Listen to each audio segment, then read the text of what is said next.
मित्रांनो, आज आपल्या समाजामध्ये तुम्हाला माहीत आहे हार्ट अटॅक येण्याचं प्रमाण खूप जास्त वाढलेलं आहे। पण हार्ट अटॅक येण्याच्या अगोदर आपल्याला आपली बॉडी इंडिकेशन देते, पण त्याला आपण दुर्लक्षित करतो। कोणतं ते इंडिकेटर आहे? ते आहे नपुसंकता। जर वयाच्या 45च्या नंतर जर तुम्हाला नपुसंकता येत असेल, ऑल ऑफ सडन तुमचं इरेक्शन कमी होत असेल किंवा हळूहळू तुमचं इरेक्शन कमी होत असेल, तर नक्कीच तुमच्या हार्टमध्ये प्रॉब्लेम आहे असं ते इंडिकेट करत असतं।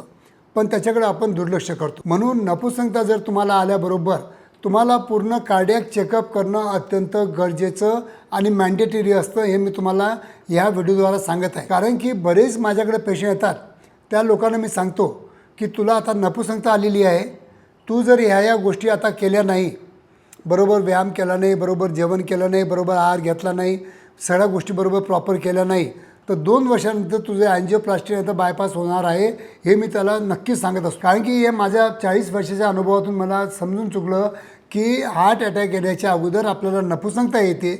कारण की इथल्या व्हेन्स आणि आर्टरीज बारीक असतात, पहिले इथं ब्लॉकेज येतात आणि नंतर आपल्या हार्टच्या आर्टरीमध्ये ब्लॉकेज येतात।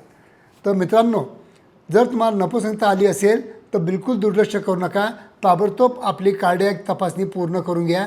धन्यवाद।